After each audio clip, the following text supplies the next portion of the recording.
Il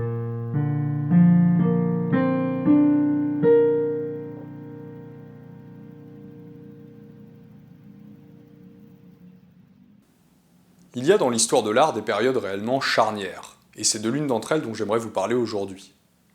Au début du XVIe siècle, l'architecture en France se révolutionne. Suite au Moyen-Âge, marqué par l'art sacré des cathédrales et le bâti militaire des forteresses, on assiste à un retour vers l'Antiquité, qui passe notamment par la découverte de l'Italie, à l'occasion de plusieurs guerres menées par les rois de France. L'architecture commence alors à refléter dans la pierre un grand projet politique, qui vise à renforcer l'autorité royale et à centraliser le pouvoir de l'État. Je vous parle aujourd'hui d'une étape clé dans un processus qui aboutira à terme sur l'absolutisme de Louis XIV, la Renaissance.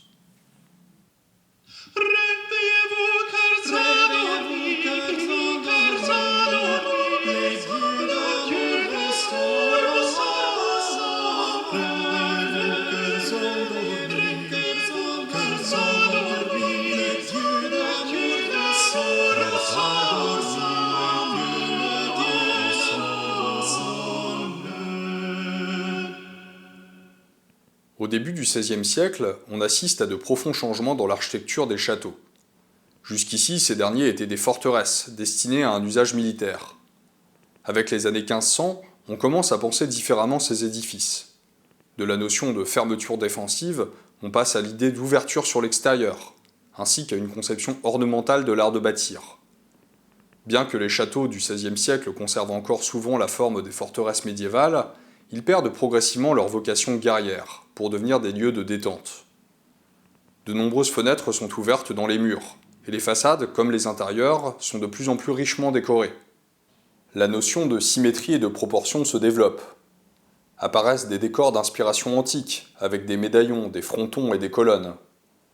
On fait également usage des ordres antiques, doriques, ioniques et corinthiens. L'architecture religieuse, jusqu'ici encore pleinement héritière du style gothique, évolue elle aussi.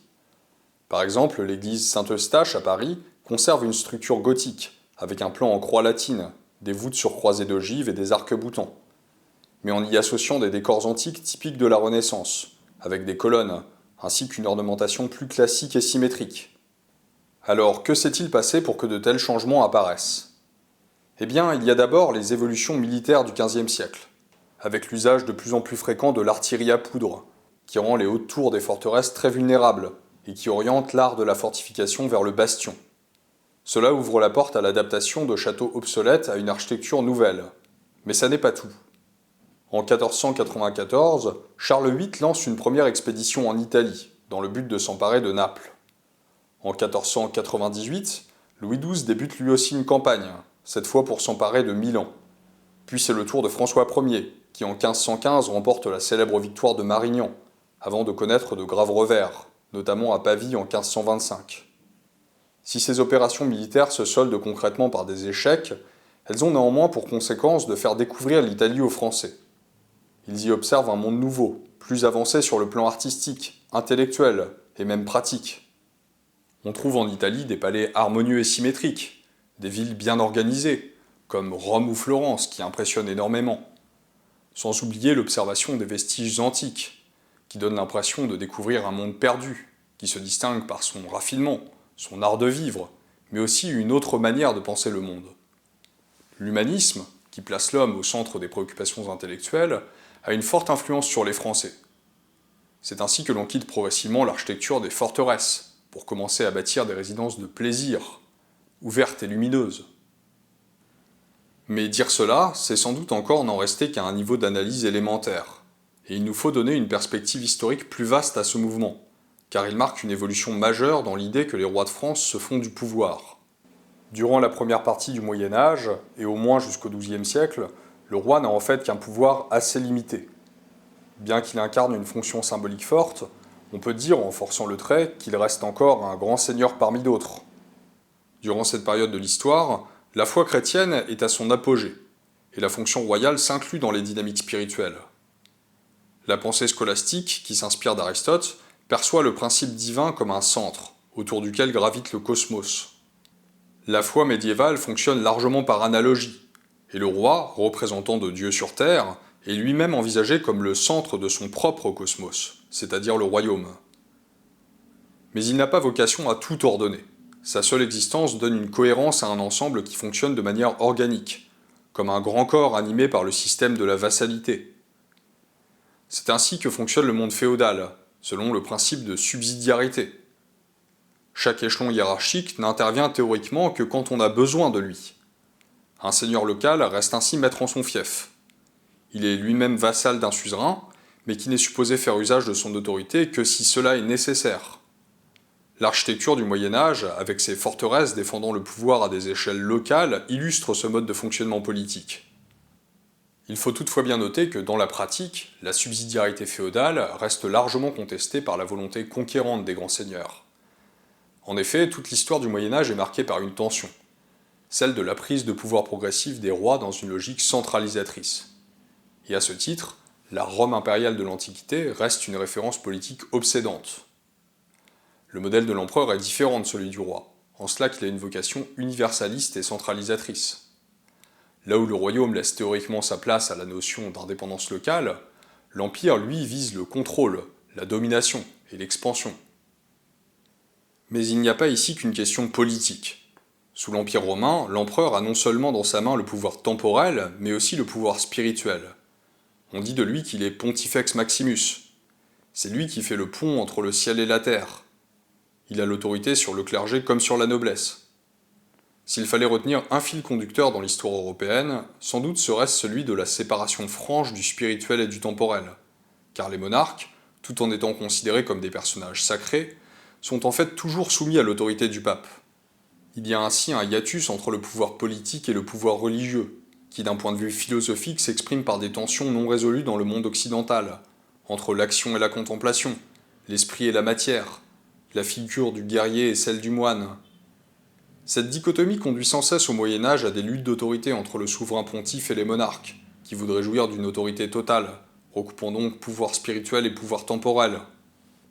En Italie, entre le XIIe et le XIVe siècle, c'est notamment ce qui oppose les Guelfes, partisans du pape, aux Gibelins, qui revendiquent l'autorité du Saint-Empire romain germanique. C'est entre autres aussi pour cette raison qu'a lieu le Grand Schisme d'Orient en 1054. Le Basileus de l'Empire byzantin refuse en effet l'autorité du pape et conserve la mainmise sur son clergé. Il reprend à ce titre l'idée impériale romaine. Le pape lui-même a parfois cherché à incarner une certaine autorité temporelle sur le vieux continent, notamment en menant des campagnes militaires en Italie. Mais cela n'a jamais réellement abouti, et c'est en grande partie ce qui a donné l'Europe médiévale, morcelée en de nombreux royaumes, qui cherchent tous leur autonomie en s'affranchissant plus ou moins de l'autorité pontificale. Dans la France féodale, où l'autorité du roi est donc régulièrement menacée par le pape, mais aussi par les grands seigneurs, le modèle de la Rome impériale reste ainsi un idéal. Charlemagne au IXe siècle avait déjà reconstitué un empire, mais ce dernier n'avait pas duré dans le temps. Aussi la redécouverte de l'Italie par les rois de France à la fin du XVe siècle ravive-t-elle le rêve impérial. On observe les ruines antiques avec l'impression de se réapproprier un paradis perdu. Mais on s'émerveille surtout devant la nouvelle architecture italienne, qui réinvente cette antiquité pour créer un art moderne et original. Il ne s'agit pas ici d'une simple copie de Rome, mais de sa rencontre avec le Moyen-Âge. Par exemple, la cathédrale de Florence associe l'esthétique gothique avec un dôme monumental issu des principes d'ingénierie romains. En France, la Renaissance vient s'hybrider avec l'architecture féodale, dans la forme mais aussi dans l'esprit.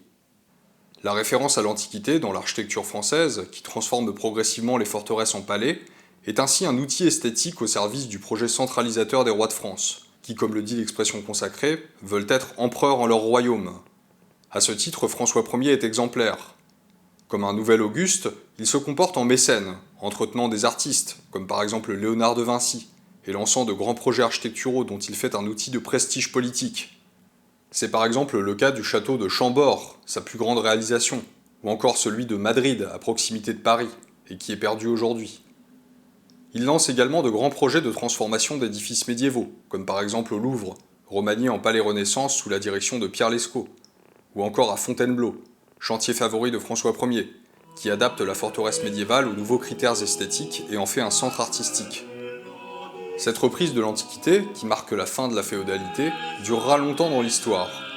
C'est elle qui aboutira sur le grand projet artistique du classicisme, corollaire des objectifs politiques d'une nouvelle dynastie de rois centralisateurs, les Bourbons. C'est au XVIIe siècle, avec Louis XIV, que ce projet aboutira pleinement. L'architecture classique, héritière de Rome, reflètera alors pleinement l'absolutisme royal. Mais ça, c'est encore une autre histoire.